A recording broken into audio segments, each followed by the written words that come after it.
नमस्कार दोस्तों, स्वागत है आपका अपने चैनल कीज टू सक्सेस में।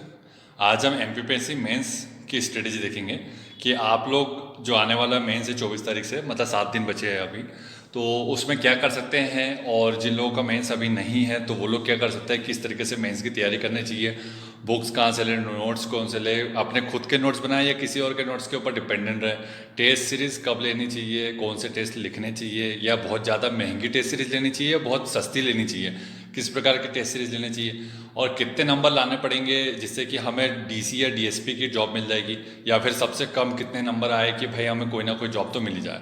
तो कुछ लोगों का ये रहता है कि भाई अगर इस बार निकल गया अपना तो कम से कम एक तो पोस्ट उठा ले कोई भी, है ना।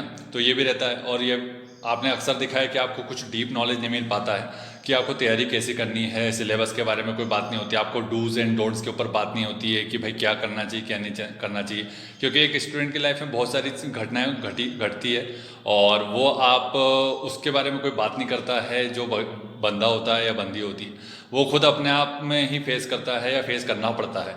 तो आपको उससे कैसे निकलना चाहिए और आपको किन किन बातों पर ध्यान देना चाहिए जिससे कि आप अपने गोल के ऊपर फोकस कर पाए, है ना। तो निश्चित तौर पर यह वीडियो आपको डीसी या डीएसपी बना सकता है, बशर्ते आप लोग इसको अच्छे से देखें और समझने की कोशिश करें। सिर्फ वीडियो अगर टाइम पास के लिए देखना है तो बिल्कुल ना देखें, पहले ही चेतावनी दे दी जा रही है, ठीक है। ए से जेड प्लानिंग के साथ इस वीडियो को बनाया गया और रामबाण रणनीति है। इस रणनीति को जो भी अपनाएगा निश्चित तौर पर डीसी या डिप्टी कलेक्टर डीसी या डीएसपी बन जाएगा, ठीक है। तो चलिए आज का वीडियो शुरू करते हैं। और वीडियो अच्छा लगे तो वीडियो को लाइक और शेयर कर दीजिएगा। तहलका मत जाना चाहिए जैसे पुष्पा केजीएफ और RRR का बना है, ठीक है। तो जिस तरह से साउथ की मूवीज़ ने बॉलीवुड को झटका दिया, वैसे ही आपको इस वीडियो के माध्यम से जो बड़े बड़े यूट्यूबर्स हैं, जो एजुकेशनल चैनल चल रहे हैं, उनको झटका मिलना चाहिए कि इस तरीके से आपको नॉलेज देना चाहिए, इस तरीके से आपको प्लानिंग बतानी चाहिए, इस तरीके से आपको मिस्टेक्स बतानी चाहिए, जिससे कि जो स्टूडेंट है उसको वाकई में वो बातें पता चल सके जो कि उसको पता होनी चाहिए, ठीक है।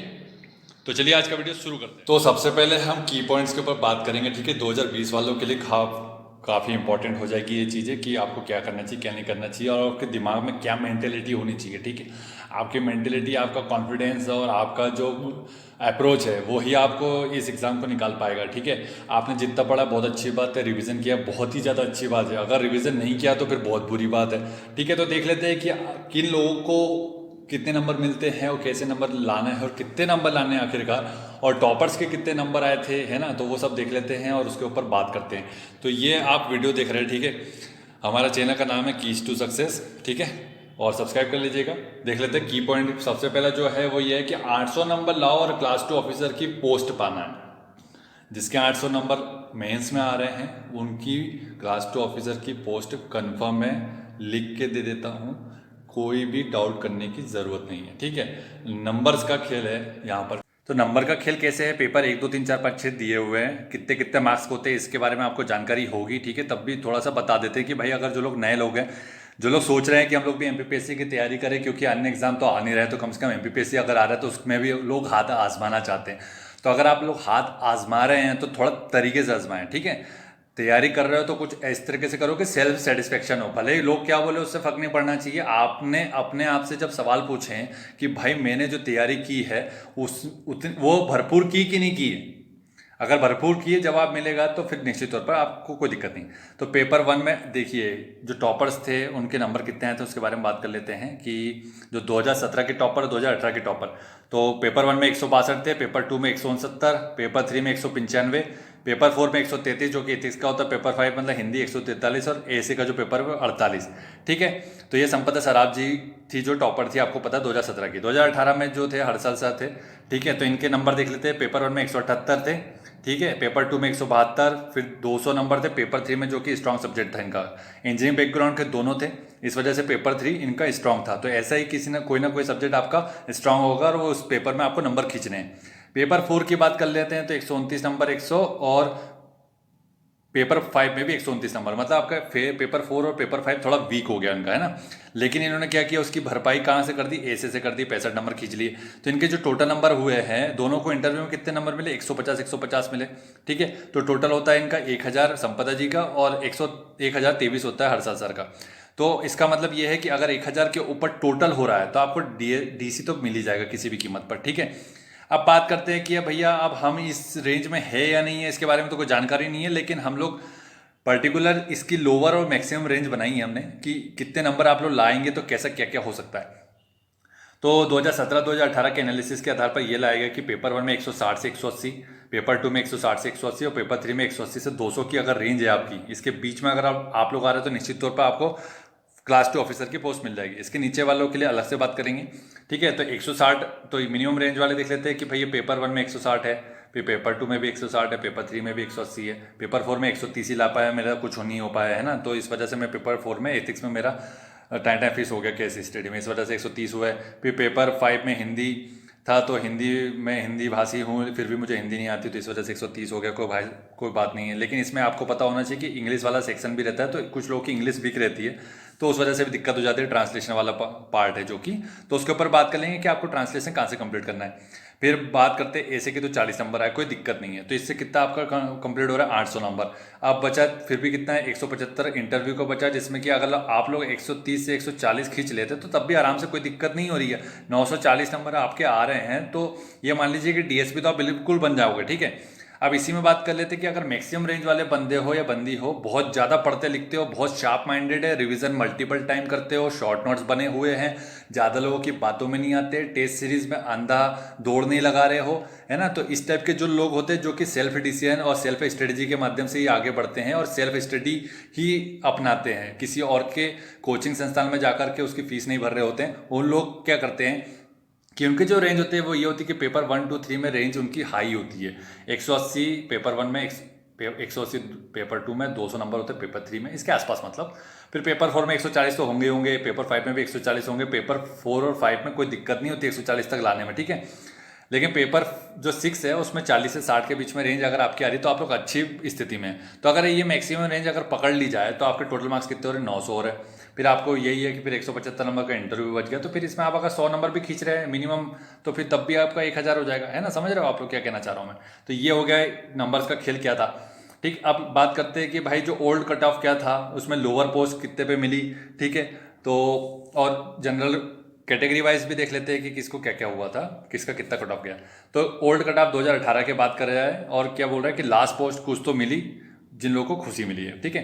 तो जनरल में देखते हैं कि मेंस इंटरव्यू और टोटल नंबर की कितना कट ऑफ गया। तो 946 मेल और फीमेल का भी गया था, जिसमें कि जिसके नंबर 801 थे मेंस में और 145 इंटरव्यू में थे, तो 946 बना है। तो ये ऊपर नीचे कुछ भी हो सकता है, आपका मेंस का नंबर ज़्यादा हो सकता है, इंटरव्यू का कम हो सकता है, फीमेल का भी 940। अब इसमें देखते हैं कि भाई लास्ट पोस्ट कितने पे उठी, 890 पे, और फीमेल की पोस्ट उठी है 886 पे, ठीक। ऐसी ओबीसी का कट ऑफ देखते हैं, तो मेंस में जिसके 811 थे और 140 थे, इंटरव्यू में उसका 951 हुआ, ओबीसी का कट ऑफ ज़्यादा गया, ठीक है। फिर क्या है कि फीमेल में देख लेते हैं 942 कट ऑफ गया, ठीक। और ओबीसी ही सेक्शन में जो लास्ट पोस्ट कितने पे उठी, 895 पे उठी मेल की, फीमेल की 881 पे उठी है, ठीक। अब एससी और एसटी कैटेगरी का भी बात कर लेते हैं, ठीक है। तो देखते हैं कि भाई एससी का जो कट ऑफ गया 913 गया, हाईएस्ट टॉप की बात करो, डीसी पोस्ट जिसको मिली है, और फीमेल में 925 गया। वहीं जो एससी कैटेगरी में सबसे लास्ट पोस्ट उठी है मेल की 851 पर और फीमेल की 854 पर उठी है। एसटी कैटेगरी की बात करें तो 845 टॉपर की, मेल फीमेल 846, ठीक है। और लास्ट पोस्ट कितने पे उठी, 779 और 773 पे उठी है। तो आपको समझ में आ गया कि कितने नंबर लाने हैं। देखिए मेंस में कितने नंबर है एससी एसटी कैटेगरी वालों के लिए, 681, 663 लास्ट पोस्ट की बात कर रहे हैं। लेकिन अपने को लास्ट पोस्ट के हिसाब से नहीं तैयारी करनी है, आपको टॉपर्स के हिसाब से ही तैयारी करनी है। तो ये टॉपर्स के जो नंबर है ना, ये आप लोग अपने उसमें लिख लीजिए जहाँ भी आप लोग बैठते हैं उसके सामने, कि भाई इतने नंबर का मेरे को राउंड फिगर बनाना है किसी भी हालत में, ठीक है। तो देखिए 800 प्लस जिसके भी नंबर थे मेंस में, उन लोग को तो टॉप किया है उसने, कोई नो डाउट है उसमें, है ना। तो आपको 800 का गेम खेलना है, कुछ नहीं है। तो उसके लिए अच्छी मेहनत भी करनी पड़ेगी, उसके लिए डूज एंड डोंट्स क्या होंगे उसके बारे में भी बता देते हैं आपको, ठीक है। तो इसके लिए डूज एंड डोंट्स क्या होंगे वो देख लेते हैं। पहले डूज देख लेते हैं कि क्या क्या करना चाहिए भाई, है ना। तो आपको सबसे पहले इसमें आ गए हैं तो आपने पहले सिलेबस उठा लिया से, पहले सिलेबस देख लेते हैं, एक काम करते हैं। अब जैसे आपकी एंट्री हो चुकी है एमपीपीएससी में, आप लोग ने मन बना लिया कि भैया अब मैं करूँगा तो यही करूँगा, अन्यथा कुछ भी नहीं करूँगा, ठीक है। तो अब आपको क्या करना होगा, सिलेबस कैसे कंप्लीट होना करना होगा, इसके बाद अपन डूज एंड डोंट्स की भी बात कर लेंगे। ठीक है, पहले सिलेबस देख लेते हैं, जो लोग नए लोग हैं उन लोग के हिसाब से, और जो लोग पुराने लोग हैं हो सकता है वो लोग इसमें से कुछ मिस तो नहीं कर गए, वो लोग सुन सकते हैं इसको। हो सकता है उनको ज़्यादा नॉलेज हो, ज़्यादा बातें पता हो, कोई बात नहीं है इसमें, लेकिन आपको हमेशा किसी न किसी को सुनना चाहिए, जिसको अगर एक दो चीज़ भी अगर पॉइंट आपको मिल जाए वहाँ से तो बहुत अच्छी बात होती है। ठीक है, तो भाई सिलेबस कैसे कंप्लीट करेंगे देख लेते हैं कि प्रिंट सिलेबस, सबसे पहले तो जाकर के आपको प्रिंट निकालिए सिलेबस का और चिपका दीजिए आपके टेबल के सामने कि आपको कौन कौन से सब्जेक्ट है, उसको रट्टा मान लीजिए कि इसमें ये सब्जेक्ट है। एटलीस्ट सब्जेक्ट तो आप याद कर लीजिए कि ये सब्जेक्ट पूछे जाने हैं। उसके अंदर का सिलेबस अगर आपको नहीं भी याद है तो कोई प्रॉब्लम नहीं है उससे। ठीक है, फिर उसके बाद है कि मेकअप प्लान बनाना है आपको कि 15 या 20-30 डेज का, कि आपको इतने दिनों में कोई ना कोई एक सब्जेक्ट, दो सब्जेक्ट, जितने भी सब्जेक्ट आपकी कैपेसिटी के ऊपर है, तो मिनिमम 15 दिन करिए, क्योंकि 15 दिन में ही आप, कुछ लोग जो एकदम फास्ट होते हैं वो लोग 15 दिन में कर सकते हैं, कुछ लोग बिगिनर हैं उनको एक एक महीना भी ला सकते हैं, तो उन लोग के हिसाब से बता रहा हूँ मैं। ठीक है, फिर उसके बाद बाय नीडेड बुक्स और नोट्स फॉर एवरी सब्जेक्ट। तो ये क्वेश्चन कई लोगों के मन में होता है कि भाई बुक्स कौन सी ले, नोट्स किसके ले, कौन से सब्जेक्ट की बुक्स ले, कौन से सब्जेक्ट की नोट्स ले। तो आपको ये देखना है कि भाई आपके पास क्या नोट्स अवेलेबल है, क्या बुक्स अवेलेबल है पर्टिकुलर सब्जेक्ट की। नहीं है तो आप पहले मार्केट में देखिए, हमने जैसे बुक्स का रिव्यू डाला है मेंस के हिसाब से, प्रीलिम्स के हिसाब से भी, तो ऐसे बहुत लोग रिव्यूज़ डालते हैं। पर्टिकुलर ऐसा नहीं है कि मेरा ही चैनल देखना है आपको, सभी का चैनल देखिए, जो जो अच्छी बातें करते हैं, और उनको सपोर्ट भी कीजिए, लाइक और शेयर कीजिएगा, चैनल को सब्सक्राइब कीजिए। ठीक है, तो ये देख लीजिए कि बुक्स कौन कौन सी अच्छी है वो ले लीजिए। फिर उसके बाद नोट्स अगर किसी के चल रहे हैं, प्रचलन में है, तो वो ले लीजिए। जैसे दृष्टि के तो एवरग्रीन है, आप उसके कभी भी आंखें बंद करके उठा लेंगे तो कोई दिक्कत नहीं होगी आपको। ठीक है, और फिर उसके बाद आपको क्या करना है, नोट्स उठा लिए, ये सब कर लिया। फिर उसके बाद make notes in answer writing format. ये सबसे बड़ी बात जो मैं बता रहा हूँ ये कोई नहीं बताएगा, और इसी से फ़ायदा हुआ है मुझे, पर्टिकुलर पर्सनली बात कर रहा हूँ। ठीक है, तो आपको जो नोट्स बनाने हैं वो आंसर राइटिंग फॉर्मेट में करना है। मतलब कोई टॉपिक उठा लिया भाई कि अपना दिल्ली सल्तनत उठा लिया तो दिल्ली सल्तनत का, या फिर अपना मौर्य साम्राज्य उठा लिया तो मौर्य साम्राज्य की प्रशासनिक, सामाजिक, आर्थिक, धार्मिक, है ना, जो भी उनकी संरचनाएं थी वो एक 2 पेज में बनाई है। फिर उसके बाद उसके जो छोटे छोटे शासक थे जिनके बारे में आप 3 मार्कर में बना सकते हैं, 6 मार्कर में क्या पूछा जा सकता है वो बना सकते हैं, कि राजत्व सिद्धांत पूछ सकते हैं, है ना। तो ऐसा चंद्रगुप्त मौर्य की नीति पूछ सकते हैं। तो आपको कुछ भी पूछा जा सकता है कि समुद्रगुप्त को, या फिर गुप्त साम्राज्य का समुद्रगुप्त को भारत का नेपोलियन क्यों कहा जाता है, कारण बताइए। ऐसे कारण, मतलब टू द पॉइंट बनाना है आपने को। ऐसा नहीं कि आप एक टॉपिक के ऊपर न जाने कितनी बुक्स भरते रहे, ये ऐसा नहीं करना है आपको। और अगर आप भर रहे हैं तो फिर आप रिवीजन नहीं कर पाएंगे, पहले दिमाग में रख लीजिए। तो अगर आपको नोट्स बनाना है, प्रॉपर रिवीजन करना है, मल्टीपल टाइम रिवीजन, तो revision is the key to get success. ठीक है, ये याद रखिएगा हमेशा जीवन में। जिसने ज़्यादा रिवीजन किए हैं उसे को ही 800 नंबर मिलेंगे, जिसने 1-2 रिवीजन किया वो कुछ नहीं कर सकता, उसको मिलेगा भाई 600 नंबर से कम, तो वो कुछ नहीं होना है उससे। आपने देख लिया कि SC ST कैटेगरी में भी 650 प्लस नंबर वालों का ही हुआ है ना।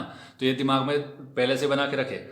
फिर उसके बाद क्या है कि प्रीवियस ईयर के जो पेपर्स है ना उसके सॉलिड आंसर बना लो, क्योंकि क्वेश्चन कभी कभी रिपीट हो जाता है। तो जो क्वेश्चन रिपीट हो रहा है, कम से कम अगर वो 5 मार्कर है या 11 मार्कर है, तो उसमें कम से कम अपन मैक्सिमम मार्क्स खींच सके। जिस जो 5 मार्कर है उसमें अगर 3.5-4 नंबर खींच दिए तो बहुत बेहतरीन बात है, और 11 मार्कर में अगर आपने 8-9 भी खींच दिए तो बहुत ही अच्छी बात है, फिर तो कोई दिक्कत ही नहीं है। करंट अपडेट्स के लिए अलग से कॉपी बनाना है आपको। करंट अपडेट्स की मतलब बात कर रहा हूँ कि करंट न्यूज़ हो सकता है, न्यूज़पेपर हो सकता है, कोई रिपोर्ट्स आ गई है, कोई अगर सामाजिक रूप से, जैसे नेशनल फैमिली हेल्थ सर्वे की रिपोर्ट आई है, नेशनल NCRB का क्राइम संबंधित डाटा आता है, ADR रिपोर्ट आती है, वो देख सकते हैं। तो ये सब आपको बताना है, जिससे कि आपका जो आंसर बनेगा वो सॉलिड बनेगा। मतलब उसको ये है कि ज़्यादा से ज़्यादा आपको ज़्यादा चीज़ें मिल जाएगी, सुझाव मिलेंगे, प्रयास, मतलब सरकार क्या प्रयास कर रही है उसके बारे में बताएंगे, कारण क्या है, परिणाम क्या हो सकता है, वो सब बताना होगा आपको। जो क्वेश्चन की डिमांड है उसके हिसाब से, तो उस हिसाब से आपको अच्छे मार्क्स मिल सकते हैं। ठीक है, उसका दिया है कि नोट्स बनाने का फॉर्मूला क्या होना चाहिए। टॉपिक को पहले पढ़ना है, समझना है कि टॉपिक की डिमांड क्या आती है। सबसे पहले जाकर के आपको देखना है कि इसके क्वेश्चन किस टाइप के पूछे गए। ठीक है, तो उससे आपको पता चल जाएगा कि अरे यार इसमें तो सिर्फ ये उत्पत्ति और कारण और फिर उसके परिणाम और निष्कर्ष और फिर क्या प्रयास है उसके बारे में बात करता है सिर्फ। तो आपको सिर्फ इसी के आसपास बनाना है, और फिर इसमें सुझाव एक पॉइंट अपने तरफ से ऐड कर लीजिए कि सुझाव में क्या होगा कि आपको 6 से 10 पॉइंट सुझाव के बनाने हैं, जिसमें कि आपको पता है कि अगर 11 मार्कर में आता है तो आपको सुझाव लिखने पड़ेंगे 3 से 4, 5 मार्कर में भी अगर सुझाव आते हैं तो 3 से 4 ही लिखना पड़ेगा। लाइन अपने पास ज़्यादा है नहीं, सबसे अच्छी बात है कि लाइन ज़्यादा नहीं है तो आपको ज़्यादा लिखना नहीं है, मतलब ज़्यादा टाइम भी नहीं लगना है। ठीक है, तो ये हो गया। फिर उसके बाद क्या है कि आपको टॉपिक समझ लिया, पढ़ लिया, फिर उसके बाद की जो भी काम की चीज़ें वही लिखनी है, एक्स्ट्रा ऑर्डिनरी फालतू की चीज़ें नहीं लिखनी है जो नेसेसरी नहीं है। रामायण नहीं लिखनी है, कहावत नहीं लिखनी है उसमें। फिर उसके बाद कि पूरा टॉपिक 2 पेज से ज़्यादा का ना हो। कोई भी टॉपिक अगर आप लिख रहे हैं तो 2 पेज से ज़्यादा नहीं होना चाहिए, उसको इतना शॉर्ट में लिखिए। ठीक है, उसके बारे में बता दूंगा, एक आधा क्वेश्चन आपको लास्ट में दिखा दूंगा कि किस तरीके से आपको लिखना चाहिए। या फिर हमने जो 3 मार्कर के क्वेश्चन डाले, 5 मार्कर भी क्वेश्चन डाला, वो आपने पुराना वीडियो जिसने देखा होगा उसको पता चल गया होगा। इसके बाद है कि 3 मार्कर टॉपिक में खुद से निकाल कर लिखना है। 3 मार्कर की कोई बुकलेट मिलती नहीं है वैसे, लेकिन अगर कोई निकाल के रखी, जैसे कि पिछले बार एक सत्य में शायद नाम से या सक्षम, उस एकेडमी का नाम नहीं याद आ रहा है मुझे, लेकिन उन्होंने निकाली थी, तो जिसमें कि अब 2-3 हज़ार कुछ 3 मार्कर के क्वेश्चन थे, तो वो अच्छी थी। तो उस हिसाब से आप खुद से बना लीजिए, और अगर मार्केट में कुछ अवेलेबल चल रहा है तो वो भी ले लीजिए। इसका अर्थ ये है कि भाई एथिक्स का पेपर में क्या करना है कि रट्टा मारना है, एक सिमिलर क्वेश्चन आते हैं, ठीक है, और जो कॉन्सेप्ट है अगर आपके समझ में नहीं आते तो आप रट्टा मान लीजिए या फिर अच्छे से समझ लीजिए, 2 काम हो सकते हैं। उसके बाद क्या है कि केस स्टडी कैसे सॉल्व करेंगे, यूट्यूब वीडियो से करेंगे। कुछ लोगों ने यूट्यूब पर बहुत अच्छी केस स्टडी डाल के रखी है, जैसे कि दृष्टि IAS के जो विकास दिव्यगति सर है, ठीक है, उनसे अच्छी केस स्टडी कोई समझा नहीं पाएगा, तो उनके वीडियो देख लीजिए जाकर, कोई समस्या नहीं है। और अगर इसके जो इनके पेड वीडियोस है केस स्टडी के वो नहीं मिल रहे होंगे तो हम लोग चैनल पर डाल देंगे, उसको फॉरवर्ड कर देंगे, ठीक है। नेक्स्ट है कि हिंदी बुक्स किसके लेना है, श्रीवास्तव मैडम आती है, कुसुमलता श्रीवास्तव है, ठीक है, चंचल जैन की बुक आती है, ये 2 बुक बहुत अच्छी है। इसके बाद आपको क्या करना है कि लूसेंट भी देखना है, ठीक है, और इसमें आपको पता है कि प्रशासनिक शब्दावली आती है, उसके ऊपर भी फोकस करना है। इंग्लिश का ट्रांसलेशन आता है, तो इंग्लिश के ट्रांसलेशन के लिए क्या करेंगे, आप यूट्यूब के वीडियोज़ देखेंगे, इस पर बहुत सारे लोगों ने इंग्लिश के ट्रांसलेशन, बेसिक ग्रामर पता होना चाहिए, नाउन प्रोनाउन क्या होता है, हेल्पिंग वर्ब मेन वर्ब क्या होता है, मॉडल्स क्या होते हैं, इस प्रकार कैसे सेंटेंस का फ्रेमिंग कैसे होता है, वॉइस क्या होता है ना। तो क्वेश्चन मतलब कि जब हिंदी में कोई वाक्य दिया होता है तो उसको आपको कैसे बनाना होता है उसके बारे में अगर आपको पता होगा तो बहुत अच्छी बात है, नहीं पता होगा तो हम जो 1-2 वीडियो डाल देंगे इसके ऊपर। नेक्स्ट है कि ऐसे की बुक को क्या करें भैया, इस ऐसे के लिए एक बुक आती है, बुक ले लीजिए, कोई भी वैचा बंधन वाणी कोई भी अच्छी बुक आती है, ये 2 ही बुक अच्छी है, वो ले लीजिए। न्यूज़पेपर आपको पढ़ना है, नेशनल वाला जनसत्ता है, कुछ लोग दैनिक जागरण पढ़ते हैं, इंग्लिश मीडियम वाले द हिंदू पढ़ते हैं, है ना, तो इस टाइप के इंडियन न्यूज़ पढ़ते हैं, तो ये सब अच्छी बात है। बाकी लोकल पेपर में क्या करेंगे, आप दैनिक भास्कर या पत्रिका 2 पढ़ सकते हैं, ठीक है। और उसके बाद क्या करना है, आपको महत्वपूर्ण विचार और जो कोट्स होते हैं ना, वो कोट्स आपको लिख कर रखना है। इसमें क्या होता है, कुछ कविताएं हो सकती है, कुछ शायरियाँ होती है ना, गज़ल्स भी हो सकती है 2-3-4 लाइन की। आप जैसे कि अपना कोई पर्यटन को लेकर के हो गया तो पर्यटन को लेकर के आप कोई शायरी बोल सकते हैं स्टार्टिंग में, ठीक है। टॉपिक रिलेटेड आपको याद रखना है, और टॉपिक रिलेटेड टॉपिक कहाँ से मिलेंगे, तो टॉपिक तो MPPSC ने पहले बता दिया कि यहाँ से हम ऐसे पूछेंगे, ठीक है। फिर उसका क्या है कि भाई 3 टाइम रिवीजन एग्जाम टाइम में क्या करेंगे, ठीक, तो एग्जाम टाइम में क्या करेंगे इसके ऊपर भी बात कर लेते हैं। जिन लोगों का एग्जाम है, अभी 7 दिन में एग्जाम है, तो उन लोगों को कैसे क्या करना चाहिए वो एक बार जरूर देख ले इस चीज़ को। 3 टाइम रिवीजन होनी चाहिए मिनिमम। फर्स्ट टाइम के बाद आपको टेस्ट सीरीज करनी चाहिए, मतलब पहली बार जब रिवीजन हो गया उसके बाद आप टेस्ट लगाइए, टेस्ट लगाना है आपको, लिखना है, फिर उसके बाद अगर अच्छे नंबर आ जाते हैं तो 2 फास्ट रिवीजन करना है आपको, फिर उसका एक और टेस्ट लिखना है। अब अगर इसमें भी अच्छे नंबर आ जाते हैं तो बहुत अच्छी बात है, और अगर अच्छे नंबर नहीं आ रहे तो आपको यहाँ पे weak point, weak topic, weak paper पता चलेगा, उसके ऊपर आपको काम करने को मिलेगा। और मेरे हिसाब से आपको क्या करना चाहिए पता है, एग्जाम के 25 दिन पहले कोई भी टेस्ट नहीं लिखना चाहिए, टेस्ट खत्म कर देना चाहिए, ठीक है। अगर उसके बाद कुछ लोग क्या होता है, टेस्ट एकदम एग्जाम के 3 दिन पहले तक लेते रहते हैं, जो कि सरासर बकवास है, ठीक है। आपके पास टाइम ही नहीं है, आपके जो वीक पॉइंट पता चले, वीक पेपर पता चला, उसके ऊपर आप कैसे बात करेंगे भाई, कि उसके ऊपर कैसे रिवीजन करेंगे, उसको स्ट्रॉन्ग कैसे करेंगे। तो मेरे हिसाब से तो आपको 25 दिन पहले किसी भी तरीके से कोई भी टेस्ट सीरीज खत्म कर देनी चाहिए। फिर उसके बाद आपके वीक पॉइंट निकालिए, वीक चीज़ निकालिए, उसको रिवीजन करना चाहिए। अब रिवीजन कैसे करेंगे आपको, तो रिवीजन के 2 मेथड है, एक तो एटलीस्ट 2 रिवीजन करना है आपको 25 दिनों में, एक फॉरवर्ड रिवीजन होगा और एक रिवर्स रिवीजन होगा। अरे ये किस प्रकार का रिवीजन है, तो ये इसके ऊपर हमने काम किया था, तो जो कि काफ़ी फायदेमंद रहा था। फॉरवर्ड रिवीजन में क्या होगा कि पेपर 1 से लेकर के 6 तक आपको कंटिन्यूस रिवीजन करना है, कोई समस्या नहीं होगी। और रिवर्स रिवीजन में क्या होगा कि रिवर्स रिवीजन में अपने को पेपर 6 से स्टार्ट करना है और पेपर 1 पे आना है। तो पेपर 1 पे कब तक आना है, जब जैसे 24 तारीख को पेपर है तो आपको 23 तारीख को किसी भी हालत में जो पेपर फर्स्ट है उसको ख़त्म कर देना है। और वो कब तक ख़त्म कर देना है, मतलब मॉर्निंग तक हो जाए तो बहुत अच्छी बात, नहीं तो आफ्टरनून तक हम ख़त्म कर दीजिए। फिर उसके बाद आपको रिलैक्स रहना, माइंड को रिलैक्स करना, थोड़ा योगा वोगा कीजिए, थोड़ा सा इधर उधर घूमिए, माइंड को रिलैक्स कीजिए। जो दिन भर का काम है वो अब आपको टेंशन नहीं लेना है, एडमिट कार्ड निकलवा लीजिए, कोई जो भी चीज़ नेसेसरी चीज़ है, फोटोज कुछ लग रहा है, सैनिटाइजर है, मास्क है, ठीक है, ये सब रख लीजिए अपने पास। तो जो भी जरूरी चीज़ है उसके ऊपर बात कर लीजिए। उसके बाद कि मोस्ट इंपॉर्टेंट चीज़ है जो कोई भी नहीं बता सकता, ये कोई भी नहीं बताता है, वो वो यहीं पे बता देते हैं कि एग्जाम डेज में क्या करना है आपको, रिवीजन करना है। शॉर्ट नोट से 8 से 10 घंटे में आपको रिवीजन हो जाना चाहिए, मतलब 24 से लेकर के 26 तक जो पेपर हो रहा है कंटिन्यूअस, तो इसमें आपको टाइम ही नहीं मिलता है एक्चुअल में। तो जो फेस मैंने किया है और जो मुझे फील हुआ है, जो मैंने जिस हिसाब से किया है उस हिसाब से मैं आपको बता रहा हूँ कि जैसे पेपर दे के आए आपके पास 8-10 घंटे बचते हैं, इस 8-10 घंटे में पेपर एक एक पेपर का रिवीजन हो जाना चाहिए किसी भी तरीके से। तो उसके लिए क्या करेंगे, उसके लिए शॉर्ट नोट्स बनाना पहले बता दिया था आपको इसके लिए। उसके बाद क्या है कि भाई no fear no tension only action be confident. ना तो डर होना चाहिए ना तो टेंशन होना चाहिए। तो ये दोनों चीज़ कब नहीं होगी, जब आपने अथक प्रयास किया होगा, बहुत मेहनत की होगी, दिन रात एक कर दिए होंगे, नींद को नींद नहीं देखा होगा, खाने को नहीं देखा होगा। लेकिन मैं कहता हूँ कि भाई नींद भरपूर होनी चाहिए, एटलीस्ट 6 घंटे की या 5 घंटे की नींद तो ले लीजिए। खाना भी अच्छा होना चाहिए, ज़्यादा फैटी नहीं होना चाहिए, ज़्यादा ऑयली नहीं होना चाहिए, ज़्यादा स्पाइसी नहीं होना चाहिए। सादा भोजन कीजिए जिससे कि समस्या ना हो, किसी प्रकार की बीमार तो होना ही नहीं है, आप अफोर्ड ही नहीं कर सकते किसी प्रकार की कोई भी बीमारी।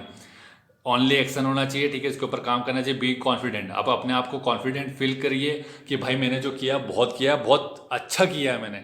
किसी ने क्या किया उससे कोई मतलब नहीं होना चाहिए, किसी ने कैसे पढ़ा है, कोई क्या बातें कर रहा है कि भाई ये पढ़ा वो पढ़ा कि नहीं, ये बुक देखी कि नहीं, इसके वीडियोस देखे कि नहीं, उसके वीडियोस देखे कि नहीं, कोई मतलब नहीं, कोई मायने नहीं रखता। आपने जो तैयारी की है, आपने जो स्ट्रेटेजी बनाई है वो मायने रखती है। अपने ऊपर विश्वास कीजिए, आप खुद जाकर के जिला संभालने वाले, कोई आपको आकर के कुछ बोलेगा वो मायने नहीं रखेगा। आपके विचार, आपकी बातें, आपका डिसीजन, आपके सोचने की शक्ति और क्षमता ये ही निर्णय करेगी कि आपको जिले का प्रशासन कैसा करना है, सिचुएशन कैसे संभालनी है। नहीं तो खरगोन जैसी घटनाएं हो जाती है वहीं, नहीं तो भोपाल में जो चीज़ हुई है आपने देखा होगा, प्री प्लानिंग के साथ कितने अच्छे से कार्यक्रम हुआ, लेकिन खरगोन में क्या हो गया आप लोग देखा। तो ये टोटल प्रशासन का फेल्योर है। हालांकि आपको इंटरव्यू में ये बातें नहीं बोलनी है, लेकिन आपको मैं एक बता रहा हूँ कि प्रशासन का कितना बड़ा फेल्योर हो सकता है। तो ये उन लोगों का फेल्योर होता है जो लोग एक्चुअली अच्छे से प्लानिंग नहीं कर पाते, स्ट्रेटजी नहीं कर पाते, स्ट्रेटजी नहीं बना पाते, एग्जीक्यूट नहीं कर पाते प्लान को। तो उन लोग के साथ ऐसी घटनाएं होती है, चाहे वो एसपी हो या डीएम हो, कोई बड़ी बात नहीं है। अच्छे अच्छे लोग फेल हो जाते हैं अपनी चीज़ों में, ठीक है। इसका नेक्स्ट है कि ईट हेल्दी, अच्छा खाना है, रेस्ट करना है, इनफ, स्टे स्लीप राइट। आपको अच्छे से सोना है, कोई टेंशन नहीं लेना, बढ़िया, ठीक। और कुछ लोग को दिन में सोना है रात में सोना है, ये क्वेश्चन मत पूछिएगा। जिसको जब लगे, जब टाइम मिले, जब सोना है तब सोइए, ठीक है। उसके बाद क्या है कि यू विल डू इट, आप कर लेंगे, कोई दिक्कत नहीं। ऑल पेन जो है वो आपको पेज ऑफ करेगा, मतलब कि जितना भी दर्द है वो निश्चित तौर पर आपको एक अच्छा सफलता के रूप में मिलेगा, है ना। इसके अलावा जो इम्पोर्टेंट बात ये है कि जब आप पेपर अटेम्प्ट कर रहे हैं तो आपको क्या करना है कि सबसे पहले 11 मार्कर को अटेम्प्ट करना है, फिर 5 मार्कर को करना है, फिर 3 मार्कर को करना है, ठीक है। तो ऐसे कर सकते हैं, या फिर आप और एक और जो अच्छी स्ट्रेटजी बोली जाएगी ये है कि पहले 3 मार्कर कर लीजिए, फिर 11 मार्कर कर लीजिए, फिर 5 मार्कर कर लीजिए। ये सबसे बेस्ट ट्रिक हो जाएगी। जो सेकंड वाली है ना, इसको यूज़ कीजिए आप, ठीक है। तो इसको करने से फ़ायदा बहुत ज़्यादा होगा। और फिर क्या होगा कि जो 5 मार्कर के क्वेश्चन आएंगे ना आपको, तो उसमें क्या होगा कि अगर आपको नहीं भी बनते हैं ना तो कोई दिक्कत नहीं है। आप अगर 6 से 7 अगर क्वेश्चन बन रहे हैं तो उनको सॉलिड लिखिए। अब ये जो 2-3 क्वेश्चन अगर नहीं बन रहे हैं तो उसके ऊपर लिखना है, लेकिन अच्छे से लिखना है, ठीक है। और थोड़ा सा आसपास की चीज़ें लिखिए, कुछ भी कचरा नहीं लिखना है, अच्छे से लिखना है, साफ़ सफाई के साथ लिखना है, ठीक है। उसको समझ में आना चाहिए, ठीक। और 11 मार्कर जो है, 11 मार्कर के ऊपर अच्छे से ध्यान फोकस करके लिखना है, थोड़ा अच्छे तरीके से लिखिएगा। यहाँ पर नंबर आपको अच्छे भर भर के मिल सकते हैं। और 3 मार्कर में भी आपको अच्छे से लिखिएगा, ठीक है। जितना पता है उतना लिखिएगा, नहीं पता है तो छोड़ दीजिएगा, ठीक है। छोड़ना सही होगा, उसको ब्लफ मत कीजिएगा। अगर आप गलत जानकारी देते हैं तो फिर उसका परसेप्शन अच्छा नहीं बनेगा आपका। तो फिर जो 11 मार्कर और 5 मार्कर है उसमें भी आपकी आंसर राइटिंग की जो मार्किंग है हो सकता है प्रभावित हो सकती है। थोड़ा समझदारी से ही काम लीजिएगा, ठीक है। इसके बाद देखते हैं कि आप डूज एंड डोंट्स क्या हो सकते हैं। आप देखते हैं कि भाई डूज और डोंट्स क्या है। कि सबसे पहले शॉर्ट नोट्स बनाओ, इसके बारे में बात हो गई सिलेबस में। मल्टीपल टाइम रिवीजन होना चाहिए। मल्टीपल टाइम का मतलब ये नहीं कि 2 से 3 बार को मल्टीपल टाइम बोल रहे हैं, है ना। कम से कम 3 से 5 बार रिवीजन होना चाहिए। और ये जो सिंगल टाइम रिवीजन जो बोल रहा हूँ मैं, वो तो पेपर के बीच में ही होना चाहिए। और टेस्ट सीरीज के टाइम पे 3 हो जाना चाहिए, और वो जो लास्ट 25 डेज थे उसमें कम से कम 2 बार हो जाना चाहिए। तो आपको 6 बार रिवीजन हो जाएगा तो काम एक तरफा होगा, एक तरफा काम होगा आपका। सिलेबस कंप्लीट करना है किसी भी तरीके से, बहुत जरूरी है सिलेबस कंप्लीट करना, ठीक है। तो उस हिसाब से स्ट्रेटजी बनाइए। कम से कम दिनों में आपको सारे सब्जेक्ट खत्म होने चाहिए। जब आप नोट्स बना रहे हो, रिवीजन कर रहे हो, तो उसके ऊपर भी आपको उस हिसाब से ध्यान देना है। तो आपको पता होना चाहिए कि आपका समय ज़्यादा नहीं है, ठीक है। आप लोग सोचते हैं कि एग्जाम टाइम आएगा, एग्जाम डेट आएगी, आयोग क्या बोल रहा है, आयोग क्या नहीं बोल रहा है। अरे भाई इन सब बातों में मत पड़िए, जो सिलेबस है उसके ऊपर कंप्लीट कीजिए, उसके ऊपर बात कीजिए, ठीक है। फिर उसके बाद नेक्स्ट क्या है कि करंट अफेयर के की पॉइंट्स आंसर में होने चाहिए, ठीक है। अगर कोई योजना चल रही, कोई सफलता है, जैसे प्रशासन मतलब जो शासन ने जो भी योजनाएं चलाई है, अगर वो बहुत अच्छे से सफल हुई है, आवास संबंधित जो अपनी प्रधानमंत्री आवास योजना है वो सफल रही है, इतने सारे कुछ घर बने लाखों, तो उसके बारे में लिखिए अगर वो पूछ रहा है तो, ठीक है। और अगर कुछ फेल्योर है तो उसके बारे में बताइए, लेकिन फेल्योर आप बता रहे हैं तो उसमें आपको सुझाव भी होना चाहिए, ठीक है। आप आलोचक नहीं बन रहे, आप एक प्रशासक बन रहे हैं, आलोचना आपको करते हुए सुझाव भी लिखना है, ठीक। फिर मोस्ट इंपॉर्टेंट टॉपिक्स क्या है और क्वेश्चन की जबरदस्त प्रैक्टिस होनी चाहिए। जो बहुत इंपॉर्टेंट टॉपिक्स होते हैं और क्वेश्चन होते हैं जो पूछे ही जाते हैं, उसको इतना अच्छा तगड़ा तैयार कीजिए कि अगर किसी को दे दिया आपने लिख करके, तो वो 5 में से कम बोले कि यार 5 ही दे देता, मेरा बस में रहता तो, लेकिन तब भी मैं आपको 3 या 4 दूंगा, क्योंकि आपको पता है कि 1-2 नंबर तो कम ही मिलते हैं, फुल नंबर किसी को भी नहीं मिलता है। 12th का बोर्ड का तो एग्जाम हो नहीं रहा है ये। फिर उसके बाद नहीं कि ओल्ड पेपर को कच्चा चबा लेना है, कच्चा मतलब फाड़ लीजिए उसको और टुकड़े टुकड़े बना करके चबा लीजिए, ऐसा नहीं करना है उसको, ठीक है। ओल्ड पेपर जो भी है, जितने भी क्वेश्चन पूछे गए हैं वो सब देखिए, अच्छे से प्रैक्टिस कीजिए, उसको समझिए कि वो क्या पूछ रहा है। समझ रहे हो आप कि बहुत इंपॉर्टेंट चीजें पूछता है वो, फालतू की बातें पूछता ही नहीं है। तो उस हिसाब से आपको एक अंडरस्टैंडिंग हो जाएगी, बार बार वो पेपर देखना है आपको प्रीवियस ईयर के, तो उससे आपको समझ में आएगा कि यार ये पूछता क्या है, ठीक है। और वो उसको देखने के बाद आपको लगेगा कि यार जो दूसरे टॉपिक आप पढ़ रहे होंगे ना, तो वहां पे आप बोलेंगे कि यार यहाँ से भी तो ये क्वेश्चन बन सकता है, तो मैं क्यों नहीं इसको आंसर राइटिंग फॉर्मेट में लिख लूँ। तो ये आपका दिमाग, जब दिमाग खुद का चलने लगता है, जब आप तैयारी में आते हैं तो पहले पूछते हैं, फिर उसके बाद समझते हैं, फिर उसके बाद आप उसको चलाते हैं, अपना दिमाग खुद चलता है, फिर आप उसको दिखाते हैं, और फिर दिखाने के बाद क्या होता है कि आप उसको परफॉर्म करने के बाद आप अचीव करते हैं। समझ रहे हो आप लोग। इसका नेक्स्ट है कि आंसर राइटिंग ग्रुप में जुड़ो। आंसर राइटिंग ग्रुप आपको पता है बहुत सारे पड़े हैं, व्हाट्सएप हो चाहे टेलीग्राम हो, आप कहीं पर भी जाकर के जुड़ सकते हैं, कर सकते हैं, कोई समस्या नहीं है। फ्री फोकट में आपको सारी सुविधाएं मिल रही है, आपको सर्च करना नहीं है, आपको अब यहाँ पर बताए कि हमको बताइए ये क्या है वो क्या। अरे भाई सेल्फ आपको खुद से खोजी पत्रकारिता करिए ना यार। आपको प्रशासन संभालना है जिले का, आपको क्या 10 लोगों को बिठा करके आप लोगों से पूछोगे नहीं ना, खुद से भी तो मेहनत करनी पड़ेगी। तो मैं बता दूंगा, फिर भी कोई दिक्कत नहीं है। नेक्स्ट है कि आंसर लिखकर पूरा सिलेबस खत्म कर डालो। आंसर फॉर्मेट में मैंने पहले बता दिया, सिलेबस की आप जब कंप्लीट कर रहे हैं, नोट्स बना रहे हैं, तो आपको आंसर राइटिंग फॉर्मेट में सिलेबस खत्म कर दीजिए, ठीक है। ये सबसे बढ़िया ट्रिक है जो अभी तक की किसी भी वीडियोस में, यूट्यूब के इतिहास में सबसे बड़ा पॉइंट है यही है कि आपको जो टॉपिक है वो आंसर राइटिंग के फॉर्मेट में खत्म करना है। नेक्स्ट है कि बुक्स और नोट्स खरीदो सलाह अनुसार। जो लोग बोल रहे हैं कि भाई इसका नोट्स चल रहा है, इसका ये चल रहा है, वो देख लो जा करके, देखना है, अंधा विश्वास नहीं करना है किसी के ऊपर, अंधक नहीं हो आप लोग, ठीक है। तो जाकर के देखिए, समझिए, हाँ ठीक है, फिर उसका ले लीजिए। नेक्स्ट है कि खुद के नोट्स बनाओ जो कि एकदम शॉर्ट हो, इसका बारे में बात हो चुकी है। कम से कम 6 घंटे की नींद लेना है आपको इस तैयारी के बीच में। उसका नेक्स्ट है कि आपको योगा, मॉर्निंग वॉक, ध्यान, एक्सरसाइज, जिम विम जो भी करना है वो कर सकते हैं। अपने आप को कूल एंड काम रखिए। समस्या का समाधान खुद से ही ढूंढना है, खुद से बात करना बहुत जरूरी है। आपकी पर्सनैलिटी तभी डेवलप होगी जब आप खुद से बात करेंगे, खुद के बारे में सोचेंगे, है ना, और खुद में इम्प्रूव करने को लेकर के प्लानिंग करेंगे। नेक्स्ट है कि टेस्ट सीरीज बहुत महंगी, से कोई फायदा नहीं होता है, ये ऐसा क्यों लिख दिया, क्या सच में ऐसा होता है। तो आपको पता होगा कि टेस्ट सीरीज 3,500 से लेकर के 4,000, 5,000, 8,000 ऐसा भी चलता रहता है। तो मैंने तो जो टेस्ट सीरीज ली थी वो 2,500 की थी, ठीक है। तो मैटर ये नहीं करता कि आपको नामी ग्रामी इंस्टीट्यूट की टेस्ट सीरीज देना है, मैटर ये करता है कि क्या वो आपको प्रॉपर रिव्यू दे रहे हैं, क्या वो मार्किंग कर रहे हैं, क्या वो लोग आपके फ़ोन कॉल पे नंबर दे रहे हैं। जैसे कुछ मैंने तो ऑनलाइन ही घर से तैयारी की है, ठीक है। लोग तो भोपाल इंदौर से तैयारी करते हैं, मैंने तो घर से तैयारी की थी।